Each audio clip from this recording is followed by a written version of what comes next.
ওয়ালাহুম আ'ইনুন লা ইবসিরুনা বিহা, তাদের সামনে আমি আল্লাহ তাআলা দিয়েছিলাম কোনটা ভালো এবং কোনটা মন্দ চোখ দিয়ে দেখার জন্য, কিন্তু তারা ভালো বিষয়গুলো দেখে নাই। ওয়ালাহুম আযানুন লা ইয়াসমাউনা বিহা, আমি আল্লাহ তাআলা তাদের জন্য দিয়েছিলাম দুইটা কান, কোনটা ভালো আওয়াজ এবং কোনটা খারাপ আওয়াজ, কোনটা গানের আওয়াজ আর কোনটা আওয়াজের আওয়াজ, এটা বোঝার জন্য তাদেরকে আমি আল্লাহ তাআলা কান দিয়েছিলাম শোনার জন্য। কিন্তু তারা মাহফিলের প্যান্ডেলের আওয়াজ না শুনে বাজারের ওই খারাপ বিষয়গুলো, খারাপ আওয়াজগুলো তারা শুনেছিল। উলাইকা কাল আনআমি বাল হুম আযাল, রব্বুল আলামিন বলেন যাদেরকে আমি আল্লাহ তাআলা কান দিয়েছি ভালো কিছু শোনার জন্য, লাহুম কুলুবুন লা ইয়াফকাহুনা বিহা, যাদেরকে আমি আল্লাহ তাআলা ভালো কিছু অনুধাবন করার জন্য অন্তর দিয়েছি, কল্ব দিয়েছি, কিন্তু তারা ভালো কিছু অনুধাবন করতে চেষ্টা করে না। ওয়ালাহুম আ'ইনুন লা ইবসিরুনা বিহা, তাদেরকে আমি আল্লাহ তাআলা দুইটা চক্ষু দিয়েছিলাম ভালো কিছু দেখার জন্য, কিন্তু তারা সেটা দেখে না, তারা সেটা শুনেও শুনে না, দেখেও দেখে না, বুঝেও না বুঝাতে ভান করে। এই সমস্ত মানুষদেরকে দিয়ে এবং এই সমস্ত জিন জাতিদেরকে দিয়ে আমি আল্লাহ তাআলা জাহান্নামকে পরিপূর্ণ করব। তাহলে আজকে এই আওয়াজ যারা শুনতেছেন, আপনারা যারা শুনেও শুনতেছেন, আজকে যদি এখানে মাহফিলের প্যান্ডেল না করে যদি গানের কোনো প্যান্ডেল করা হতো, আপনাদের বিশ্বাস হয় এখানে এইরকম 10-15 জন মানুষ বসে থাকতো? এখানে কি 10-15 জন মানুষ থাকতো? না, এখানে মানুষ হাজার হাজার মানুষ হতো। মাঝে আমাদের চাঁদখালি বাজার, ওই যে আমাদের পাইকগাছার চাঁদখালি বাজারে যে কৌতুক অভিনেতা মুজিবর আছে না, মুজিবর আসছিল ঈদের 4-5 দিন পরে মঙ্গলবারে। তো ওই জায়গায় দেখলাম মুজিবর আসবে এই কারণে শুধু পুরুষ মানুষ না, মহিলাদের জন্য আলাদা একটা প্যান্ডেল করা হয়েছে। তো পুরুষ এবং মহিলাদের সমাগম এত ঘটেছে যে সেখানে পিঁপড়ে যে ঢুকবে এরকম জায়গা নাই। নাউজুবিল্লাহ কোরআন। অথচ এরকম একটি দামি মজলিসে মানুষ আসার জন্য ডেকো খুঁজে পাওয়া যাচ্ছে। তো আমি আপনাদের খেদমতে কোরআনে কারিমের একটি আয়াতে কারিমার অংশ বিশেষ তেলাওয়াত করেছি। আল্লাহ তাআলা এখানে আমাদের কি মেসেজ দিয়েছেন? আল্লাহ তাআলা বলেন, ওয়ালাউ আন্না আহলাল কুরআ আমানু ওয়াত্তাকাউ লাফাতাহনা আলাইহিম বারাকাতিন মিনাস সামা। রব্বুল আলামিন বলেন আমি মানুষদেরকে নির্দেশ দিয়েছি, মানুষকে আমার প্রতি ঈমান আনয়ন করার জন্য, মুহাম্মদ সাল্লাল্লাহু আলাইহি ওয়াসাল্লামের প্রতি বিশ্বাস স্থাপন করার জন্য। মানুষ যদি প্রকৃতপক্ষে আমার প্রতি ঈমান আনয়ন করত, মুহাম্মদ সাল্লাল্লাহু আলাইহি ওয়াসাল্লামের আনিত দ্বীন সম্পর্কে তারা যদি সঠিকভাবে পালন করার চেষ্টা করত, ওয়াত্তাকাউ, আর আমি আল্লাহ আমাকে যদি প্রকৃতপক্ষে তারা ভয় করত, লাফাতাহনা আলাইহিম বারাকাতিন মিনাস সামা, আমি আল্লাহ তাআলা 7 তবকাতে আসমানকে বিন্যাস করেছি, সাজিয়েছি। এই প্রত্যেকটা আসমানের বিশাল বড় বড় বড় একটি করে দরজা আছে। রব্বুল আলামিন বলেন এই দরজা দুনিয়ার কোন সাধারণ দরজার মতো 4 হাত 5 হাত দরজার মতো না। বিশ্বনবী সাল্লাল্লাহু আলাইহি ওয়াসাল্লাম বলেন আসমানের এক একটি দরজা কোন মানুষ যদি একটি রাস্তা দিয়ে 70,000 বছর পর্যন্ত হাঁটতে হাঁটতে পৌঁছায়, এই রাস্তা দূরত্ব যতদূর পর্যন্ত যাবে, আসমানের এক একটি দরজা পরিধি লম্বা এত বড় বড়। সুবহানাল্লাহ, আসমানের এক একটি দরজা কত বড়? 70,000 বছর পর্যন্ত আপনি দৌড়াবেন একটা রাস্তা দিয়ে, যত দূর পর্যন্ত দিয়ে আপনি পৌঁছাবেন, আসমানে এক একটি দরজা কত দূর পর্যন্ত লম্বা হবে। সুবহানাল্লাহ। তো এই দরজাগুলো আল্লাহ তাআলা আমাদের জন্য বিশেষ বিশেষ কিছু সময়ে খুলে দেন, বিশেষ বিশেষ কিছু সময়ে আমাদের জন্য খুলে দেন। দুইটা শর্ত যদি আপনার কাছে পাওয়া যায় তাহলে এই আসমানের দরজা আপনার জন্য খোলা হবে। আর এই দুইটা শর্ত যদি আপনার কাছে না পাওয়া যায় তাহলে আসমানের দরজা আপনার জন্য খোলা হবে না। সেই দুইটা শর্ত কি? আল্লাহ তাআলা বলেন আপনার ঈমান আনয়ন করতে হবে, পাশাপাশি আপনার তাকওয়া অবলম্বন করতে হবে। তো বিশেষ বিশেষ কিছু সময়ে বান্দার আমলনামা উপরে উঠানোর জন্য আল্লাহ তাআলা আসমানের দরজা খুলে দেন। এর ভিতরে একটা সময় হচ্ছে আযানের সময়, 2 নম্বর সময় হচ্ছে ইকামতের সময়। মুয়াজ্জিন যখন আল্লাহু আকবার বলে আপনাকে আমাকে মসজিদে নামাজের জন্য আহ্বান করবে, এই সময় মুয়াজ্জিন যে বাক্যগুলো বলবে, মিথলামা ক্বালাল মুআজ্জিন, মুয়াজ্জিন যে বাক্যগুলো বলবে, এই বাক্যগুলো যদি আপনি মুয়াজ্জিনের কণ্ঠের সাথে মিল রেখে বাক্যগুলো পড়তে পারেন, রব্বুল আলামিন বলেন ওই বান্দার জন্য আমি আসমানের 7টা দরজা খুলে দেব। সুবহানাল্লাহ। তাহলে আযান এবং ইকামতের সময় যদি আপনি আমি মুয়াজ্জিনের প্রত্যেকটা বাক্যের বিপরীতে আমরা ওই আল্লাহু আকবার আল্লাহু আকবার বলতে পারি, আশহাদু আল্লা ইলাহা ইল্লাল্লাহ বলতে পারি, তাহলে আমাদের জন্য আল্লাহ তাআলা আসমানের দরজাগুলো খুলে দিবেন। কিন্তু আমাদের সমাজে দেখা যায় মুয়াজ্জিন যখন আযান দেয়, মুয়াজ্জিন যখন ইকামত দেয়, তখন আমাদের সমাজে দেখা যায় আমরা ঠেলাঠেলি, মারামারি, গল্প গুজবে, গল্পে ব্যস্ত হয়ে যায়, ঠিক কিনা? তো এগুলো করা যাবে না। 3 নাম্বার সময়, যেই সময়টাতে আসমানের দরজা আপনার আমার জন্য খোলা হয়, বিশ্বনবী বলেন আল্লাহ তাআলা শেষ রাতের সময়, এই রাতের সময়টা অত্যন্ত গুরুত্বপূর্ণ সময়। আল্লাহর কোন বান্দা বান্দি যদি শেষ রাতের এই সময়ে সামান্য একটি আরামকে উপেক্ষা করে, সামান্য একটু ঘুমকে উপেক্ষা করে, রব্বুল আলামিনকে ভালোবেসে আল্লাহ তাআলার জন্য 2 রাকাত নামাজ পড়তে পারে, রব্বুল আলামিন বলেন ওই বান্দার জন্য আমি আল্লাহ তাআলা 7 আসমানের দরজা খুলে দিব এবং তার এই আমলনামাগুলো আমি আসমানে ওঠানোর ব্যবস্থা করব। সুবহানাল্লাহ। আযানের সময়, ইকামতের সময় এবং শেষ রাতের সময়ে আমাদের আমলনামাগুলো আল্লাহ তাআলা আসমানে উঠাবেন। এরপরে আরেকটি সময়, বিশ্বনবী নামাজ আদায় করতেছেন, হঠাৎ করে বিশ্বনবী নামাজের ভিতরে রুকু থেকে ওঠার পরে সামি আল্লাহু লিমান হামিদা রব্বানা লাকাল হামদ পড়লেন। পিছন থেকে একজন সাহাবী হামদান কাসীরান তাইয়িবান মুবারাকান ফীহি বলে উঠল। বিশ্বনবী নামাজ শেষ করার পরে সাহাবাদের দিকে তাকিয়ে বললেন, তোমাদের ভিতরে এমন কেউ আছো যে আজকে এই বাক্যটা পড়েছো, আমার কাছে স্বীকার করো। বিশ্বনবীর কাছে ওই বাক্যগুলো যে পড়েছে, আল্লাহর ওই বান্দা ওই সময় উপস্থিত বলতে ভয় পাচ্ছিল, কারণ ইতিপূর্বে এইরকম বাক্য নামাজের ভিতরে আল্লাহর কোনো বান্দা বান্দি সংযুক্ত করে নাই। বিশ্বনবীকে ভয় পাওয়ার কারণে বিশ্বনবী যখন বুঝলেন আমাকে ভয় পেয়ে হয়তো আজকে এটা স্বীকার করতেছে না, ওই সময় বিশ্বনবী তাদেরকে অভয় দিলেন, তোমাদের কোনো ভয় নাই, চিন্তা নাই। আল্লাহর কোন বান্দা আজকে নামাজের মধ্যে সামি আল্লাহু লিমান হামিদা রব্বানা লাকাল হামদ এই বাক্যটা বলার পরে হামদান কাসীরান তাইয়িবান মুবারাকান ফীহি বলেছো, ওই সময় একজন সাহাবী অভয় পাওয়ার পরে দাঁড়িয়ে বললেন, ইয়া রাসূলুল্লাহ, নামাজের ভিতরে আজকে যে নতুন বাক্য আপনি শুনেছেন, আপনি আজ করতে পেরেছেন, এই বাক্যটা আমি করেছি।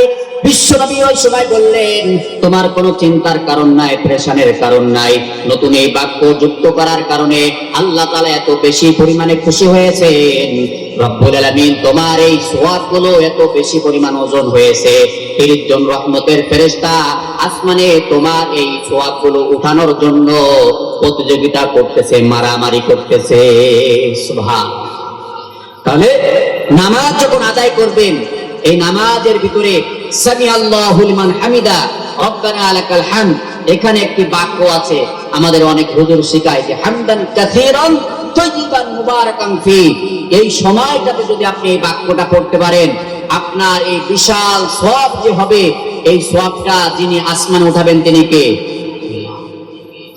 বিশ্বনবী নামাজ আদায় করতেছেন, নামাজের ভিতরে হঠাৎ করে বুঝতে পারলেন আল্লাহর কোন বান্দা নামাজের ভিতরে সিজদার ভিতরে সুবহান রাব্বিয়াল আলা এই জায়গাটাতে হঠাৎ করে আল্লাহু আকবার কাবীরা আলহামদুলিল্লাহি কাসীরা ওয়া সুবহানাল্লাহি বুকরাতাও ওয়া আসীলা এমন একটি বাক্য পাঠ করলেন। বিশ্বনবী নামাজের পরে সাহাবাদের দিকে তাকিয়ে সাহাবাদেরকে জিজ্ঞাসা করলেন, তোমাদের ভিতরে আজকে আল্লাহর কোন বান্দা নামাজের ভিতরে সিজদার ভিতরে এরকম একটি বাক্য সংযুক্ত করেছো, আমাকে বলো। সাহাবারা ভয় পেয়ে কোনো উত্তর করলেন না।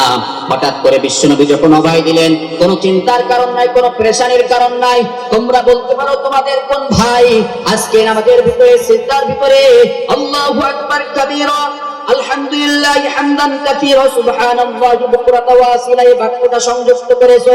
একজন সাহাবা ওই সময় দাঁড়িয়ে বললেন, ইয়া রাসূলুল্লাহ, আমি এই বাক্যটা নামাজের ভিতরে সিজদার ভিতরে আজকে নতুন করে যুক্ত করেছি। বিশ্বনবী ওই সময় বললেন, কোনো চিন্তার কারণ নাই, পেরেশানির কারণ নাই। তুমি যখন এই বাক্যটা নামাজের ভিতরে সিজদার ভিতরে পাঠ করেছো, ওই সময় আসমানের 7টা দরজা আল্লাহ তাআলা তোমার জন্য খুলে দিয়েছে। সুবহানাল্লাহ। তাহলে এখানে যারা উপস্থিত হওয়ার পরে আমি যে 2টা হাদিস আপনাদের খেদমতে পাঠ করেছি, এই 2টা হাদিস আপনারা শুনে অনেক ক্ষতিগ্রস্ত হয়েছেন না? অনেক ক্ষতিগ্রস্ত হয়েছেন? ক্ষতিগ্রস্ত হয় না কেউ। দ্বীনি মুযাকারা আসলে, কেউ দ্বীনি আলোচনা আসলে কেউ ক্ষতিগ্রস্ত হয় না। বরং আপনি আমি এখানে যতক্ষণ পর্যন্ত থাকবো, রহমতের ফেরেশতা আপনার আমার উপর রহমতের ডানা বিছাতে বিছাতে একেবারে আসমান পর্যন্ত নিয়ে চলে যাবেন। সুবহানাল্লাহ। এজন্য যারা আমার এখন পর্যন্ত মাইকের আওয়াজ শুনতেছেন, প্রিয় এলাকাবাসী, আপনারা মেহেরবানি করে এই স্থানে চলে আসুন। এখানে আসলে আপনার কোনো উপকার হবে না, বরং আল্লাহ তাআলা বিভিন্ন উপকারের মাধ্যমে আপনাকে উপকৃত করবেন ইনশাআল্লাহ। বিশ্বনবী একদিন নামাজের ভিতরে নামাজ আদায় করলেন। নামাজ আদায় করার পরে, নামাজের পরে সমস্ত সাহাবা যখন বাড়িতে চলে গেলেন, চলে যাওয়ার পরে বিশ্বনবী হঠাৎ করে দেখলেন কিছু কিছু সাহাবা ওখানে বসা আছেন।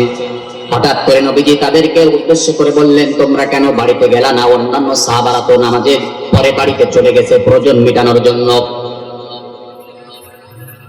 ওই সময় উপস্থিত এই সাহাবাগুলো বিশ্বনবীকে বললেন, ইয়া রাসূলুল্লাহ, আমরা নামাজের পরে আরেক নামাজের জন্য বারবার অপেক্ষমান থাকি, কখন আরেক ওয়াক্ত নামাজের সময় হবে, আরেক ওয়াক্ত নামাজ আদায় করে আল্লাহ তাআলাকে খুশি করতে পারবো।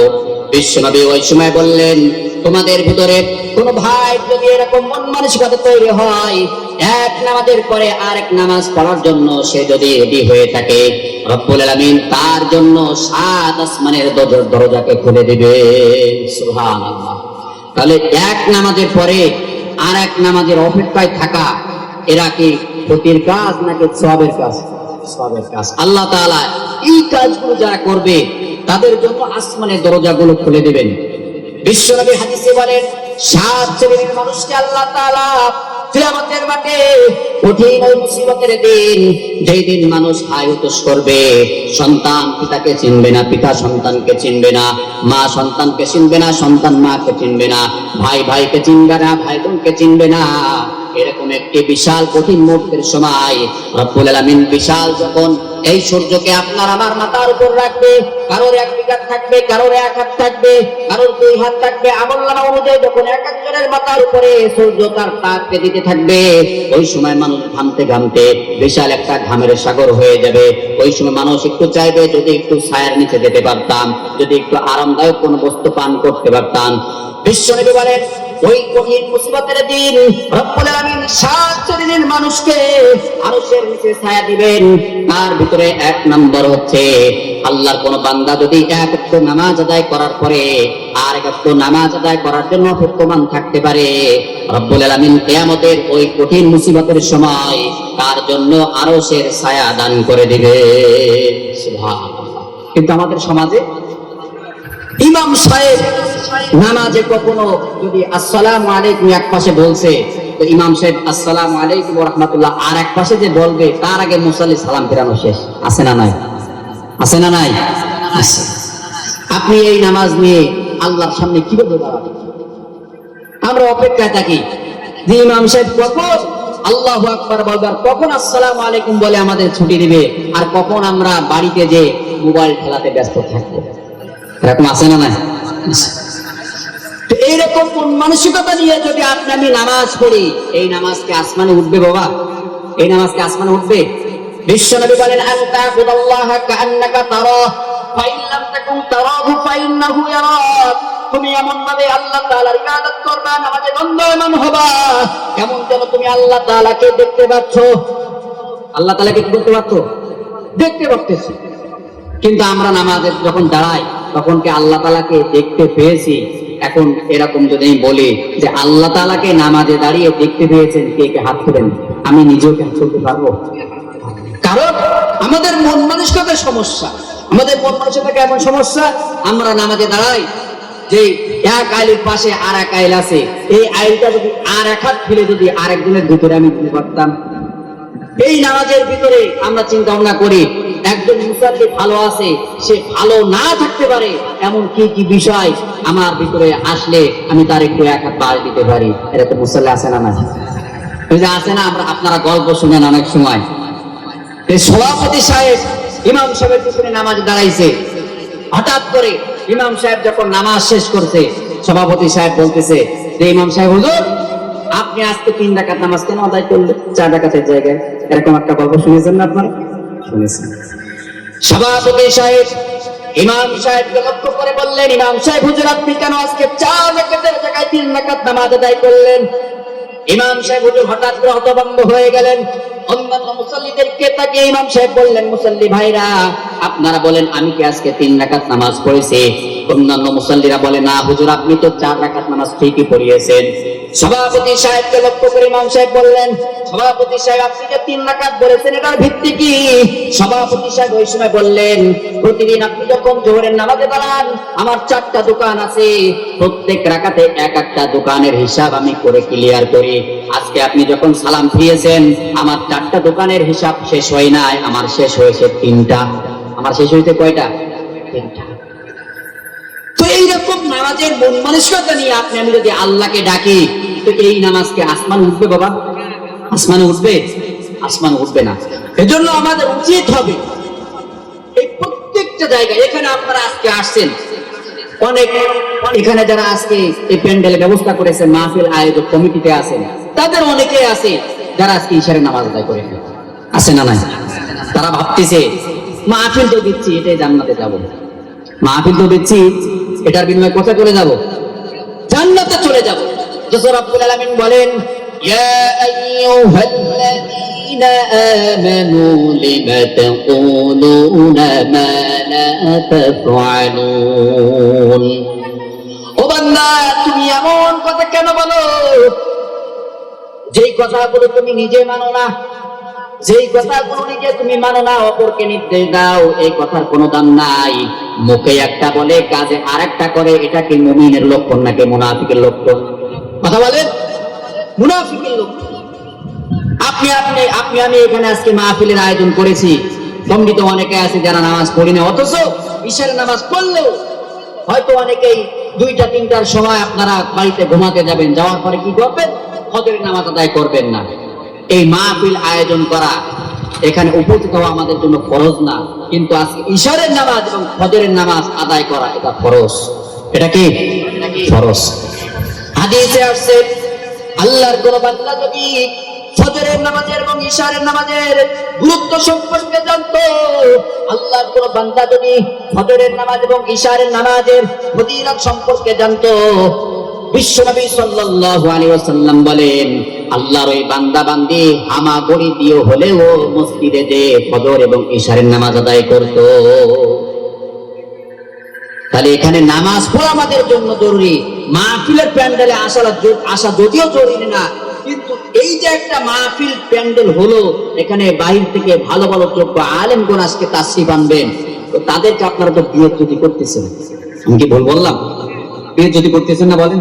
এই যে বিশাল একটা প্যান্ডেল, এখানে মিনিমাম 200, 500, 1000, আজকে যিনি প্রধান বক্তা ওনার মাহফিলে হাজার হাজার মানুষ হয়, অথচ এখানে এই প্রধান বক্তা যদি এসে দেখে এখানে মাত্র 20-25 জন 30 জন মানুষ, ওই প্রধান বক্তাকে আর জীবনে আপনারা যদি দাওয়াত দেন এখানে কেন আসবে? কথা বলেন, আসবে? আসবে। মানুষের টাকায় কিছু আসে যায় না, কিন্তু মানুষের আচার ব্যবহার, আপনার মেহমানদারিত্ব, এটা হলো মানুষের মুখ্য বিষয়। এখন প্রধান বক্তাকে আপনি 10,000 দিলেন না 20,000 দিলেন না 50,000 দিলেন, এটা কিন্তু প্রধান বক্তা দেখবে না। প্রধান বক্তা দেখবে যে আমি যখন প্যান্ডেলে গিয়েছিলাম, এই প্যান্ডেলে যাওয়ার পরে মানুষের উপস্থিতির সংখ্যা কেমন ছিল। আপনাদের কাছে আমি অনুরোধ করতেছি বারবার, আপনারা প্যান্ডেলে আসেন। যদিও আজকে আমি দাওয়াতি মেহমান না, আমি ওনাদের সাথে সফর সঙ্গী হিসেবে আসছি, কিন্তু উপকারী কিছু কথা তো আপনাদের মাঝে বলতেছি, এটাতে কোনো ক্ষতি হবে আপনাদের? বিশ্বনবী সাল্লাল্লাহু আলাইহি ওয়াসাল্লাম জিবরাইল আলাইহিস সালাতু ওয়াস সালামকে সঙ্গে নিয়ে বসে আছেন। হঠাৎ করে আসমানের দিকে জিবরাইল আলাইহিস সালাতু ওয়াস সালাম সহ বিশ্বনবী তাকালেন। তাকানোর পরে বিশ্বনবীকে লক্ষ্য করে জিবরাইল আলাইহিস সালাতু ওয়াস সালাম বললেন, ওগো নবী, একটু পূর্বেই সামান্য একটু শব্দ হয়েছে, আপনি কি লক্ষ্য করেছেন? বিশ্বনবী বললেন, হ্যাঁ জিবরাইল ভাই, একটু পূর্বে একটা আসমান থেকে একটু শব্দ হয়েছে, আমি এটা লক্ষ্য করেছি। হযরত জিবরাইল আলাইহিস সালাতু ওয়াস সালাম বললেন, আল্লাহর নবী আপনি বলেন, এই যে পূর্বে একটু শব্দ হলো এটার কারণ কি? বিশ্বনবী বললেন, আমি তো এই শব্দের কোনো কারণ জানি না। জিবরাইল আলাইহিস সালাতু ওয়াস সালাম বললেন, এই মুহূর্তে আসমান থেকে একজন বিশাল বড় মাপের একজন ফেরেশতা দুনিয়ার আসমানে নাজিল হবেন, এরপরে দুনিয়াতে আসবেন, আসার পরে আপনাকে একটি মেসেজ দেবেন। এরকম কথা বা কথন চলাকালীন হঠাৎ করে বিশ্বনবীর কাছে এবং জিবরাইল আলাইহিস সালাতু ওয়াস সালাম যে মজলিসে বসা ছিলেন, সেই মজলিসে আসমান থেকে একজন ফেরেশতা অবতীর্ণ হলেন। আর পরে বিশ্বনবীকে বললেন, আপনাকে এত গণ্যমান্য করে দুনিয়াতে পাঠানো হয়েছে এবং আপনার উম্মতদেরকে এত গণ্যমান্য করে দুনিয়াতে সৃষ্টি করা হয়েছে যে আল্লাহ তাআলা যে 8টা জান্নাত সৃষ্টি করেছেন, এই জান্নাতে যতক্ষণ পর্যন্ত আপনি মুহাম্মদ সাল্লাল্লাহু আলাইহি ওয়াসাল্লাম প্রবেশ না করবেন, যতক্ষণ পর্যন্ত আপনার আগমন ওই জান্নাতে না হবে, ততক্ষণ পর্যন্ত জান্নাতের ওই ফেরেশতারা জান্নাতের দরজাগুলো খুলবেন না। সুবহানাল্লাহ।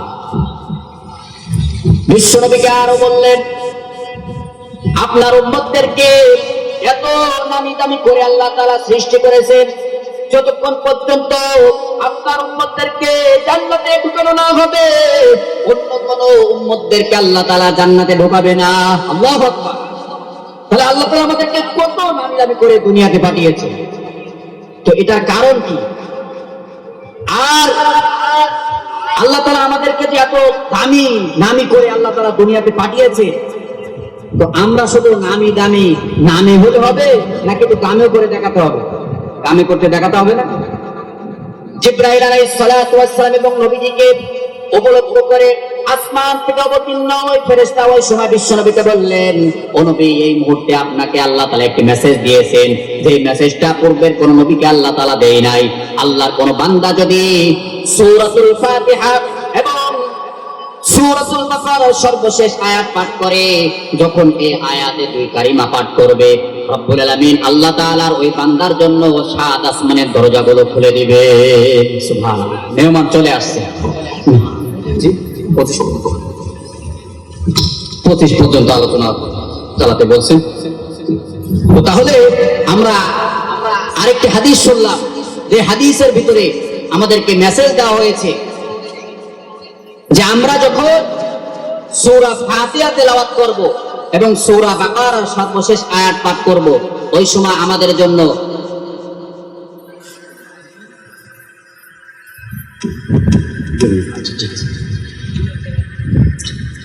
যখন আমরা সূরা ফাতিহা তেলাওয়াত করব, আমাদের অনেক সময় দেখা যায় যে বিভিন্ন বালা মুসিবতের ভিতরে থাকি, রোগে আক্রান্ত থাকি, বিভিন্ন বিপদ আপদ আমাদের সামনে আসে। তো আমি যদি গতকালকের একটা ঘটনা শোনাই, আমি আগে কখন আমি আদালতপুরে আসি আপনার প্রায় 6 বছর আনি, তো আমি কখনো যাদের জিন লাগে ভূত লাগে এই সমস্ত মানুষদেরকে ফু দিই না, কারণ আমার ভয় লাগে। তো হঠাৎ করে আল্লাহর এক বান্দির গতকালকে এরকম গায়ের উপর এত জিনে আসর করছে, তো বিশাল একটা ব্যতিক্রম অবস্থা, খারাপ একটা অবস্থা। তো তার শ্বশুর বারবার আমাকে ফোন দিচ্ছে, হুজুর আসেন আসেন। তো আমি যখন ওখানে গেলাম, যাওয়ার পরে আমি ভাবতেছি, আল্লাহ, কখনো এই পর্যন্ত আমি এরকম পরিস্থিতির সম্মুখীন হয় নাই। আজকে যদি এই ফু দেওয়ার কারণে আমার যদি ওই দিনটা আমার ঘরে আসে, তাহলে আমার কি না জানি একটা অবস্থা হবে না। তো এরকম একটা মন মানসিকতা নিয়ে আমি যখন বারবার ফু দিচ্ছি, তো প্রথমত নবীজি হাদিসে একটি দোয়া শিখিয়েছেন, সেই দোয়াটার নাম হচ্ছে সূরা ফাতিহা। এই দোয়াটার নাম কি? সূরা ফাতিহা। আল্লাহর নবী হাদিসে বলেন, আল্লাহর কোন বান্দা বান্দির যত বড় সমস্যা হোক না কেন, আল্লাহর ওই বান্দা বান্দির জন্য যদি আল্লাহর উপর কোন বান্দা 7 বার সূরা ফাতিহা পাঠ করে আল্লাহর ওই বান্দা বান্দির উপর ফু দেয়, সাথে সাথে আল্লাহ তাআলা তার উপর রহমত নাজিল করবে। ফালা মুদিল্লা লাহু ومن يضلل فلا هادي له نشهد أن لا إله إلا الله وحده لا شريك له ونشهد أن محمدا حق بشيرا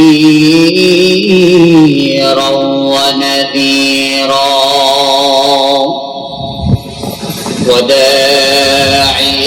إلى الله بإذنه وسراجا منيرا أما بعد فقد قال تبارك وتعالى في كلامه المجيد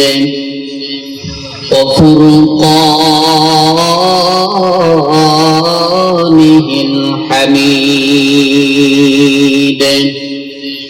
সবাই আমার সাথে পড়ার চেষ্টা করুন আউযু বিল্লাহি মিনাশ শাইতানির রাজীম বিসমিল্লাহির রাহমানির রাহিম ওয়ালাউ আন্না আহলাল القرى آمنوا واتقوا لفتحنا عليهم بركات من السماء صدق الله العظيم إن الله وملائكته يصلون على النبي يا